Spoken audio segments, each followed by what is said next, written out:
এবার আপনাদের পরিচয় করিয়ে দিব সাতক্ষীরার তালা থানার আব্দুস সোবহান বিশ্বাস, শুকুর বিশ্বাস আর সদর থানার জালাল উদ্দিনদের সাথে। দেখুন ঘটনা কিভাবে সময়ের পরিবর্তনের সাথে সাথে নাটকীয় মোড় নিচ্ছে।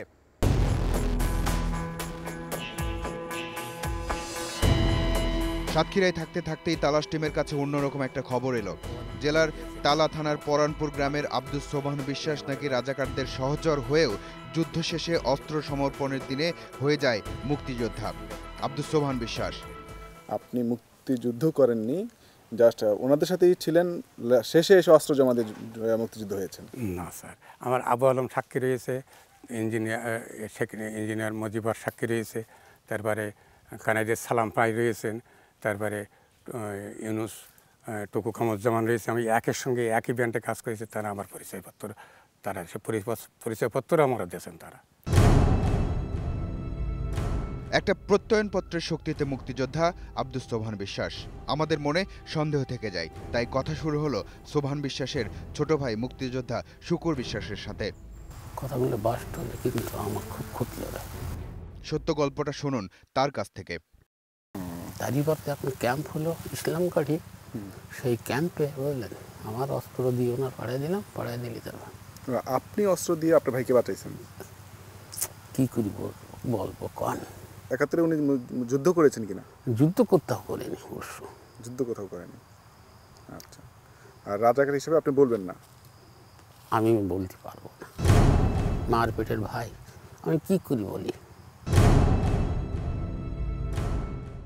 এই ছবিটা 1971-এ মুক্তিযুদ্ধকালে তোলা। 5 জন মুক্তিযোদ্ধাকে আটক করে সেই গর্বের স্মৃতি ধরে রাখতে ছবিটা তুলেছিল পাকিস্তানের দোসর রাজাকাররা।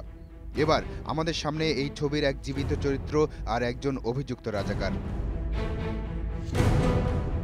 আচ্ছা, সাতক্ষীরা স্বাধীন হয় কবে?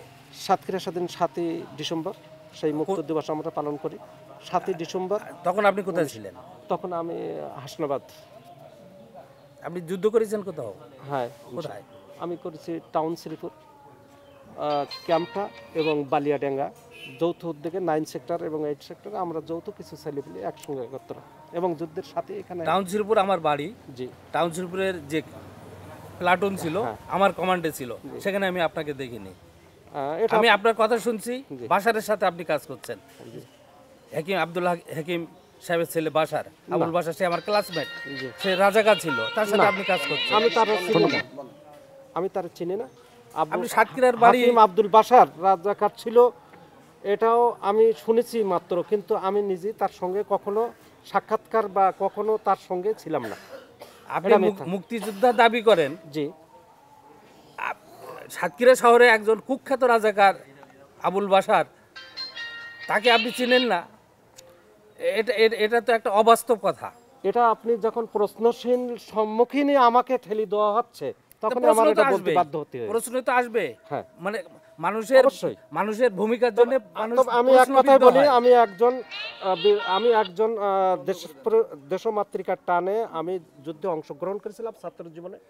আমি একজন মুক্তিযোদ্ধা হিসেবে দাবি করি এবং এটা আমার জোরালো বাংলার মাটিতে দাঁড়িয়ে আমি এটাই বলছি যে আমি দাবি করেন, কিন্তু মুক্তিযোদ্ধা না। এটা আপনি মিথ্যা কথা বলছেন।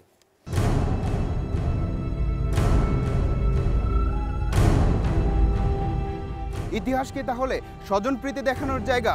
এ প্রশ্ন মনে রাখুন। এবার নিজেকে প্রশ্ন করুন, শুধু ভোট বাড়ানোর জন্য মুক্তিযুদ্ধের একজন ইউনিয়ন কমান্ডারের পক্ষে কি একজন অমুক্তিযোদ্ধার নাম মুক্তিযোদ্ধার তালিকায় ঢুকিয়ে দেওয়া সম্ভব? এসব প্রশ্নের উত্তর খুঁজতে এবার তালাশ টিমের গন্তব্য সাতক্ষীরার আশাশুনি থানা।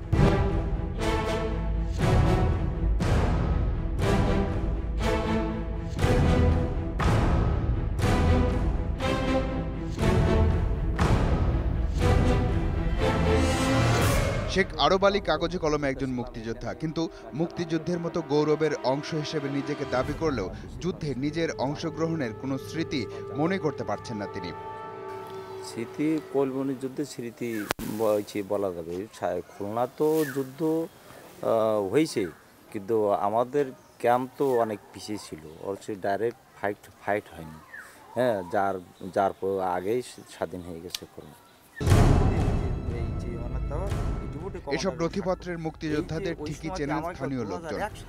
তারা যে কোনভাবে কি ঢুকলো সেটা আল্লাহ জানে আর তারাই জানে। আর কমান্ডারই জানে। আমাদের অরিজিনাল মুক্তিযোদ্ধারই কাছ থেকে টাকা নিয়েছে 6,000 কোটি টাকা, 3,000 আরও বানিয়েছে 3,000 এবং ওই কমান্ডার নিয়েছে 3,000। এই যে ভাতার যে টাকা 1 কিলোমিটার 10,000 না 12,000 টাকা দিল। এইটা তো আমার বিরুদ্ধে এর জন্য তো অভিযোগ। আমি তো কখনো আমি কসম খাইছি যে আমার কখনো এই যে আমার লোম খাওয়া ধরছে কোনো একটা মুক্তিযোদ্ধা হতে পারবে না, লক্ষ টাকার বিনিময়ে না।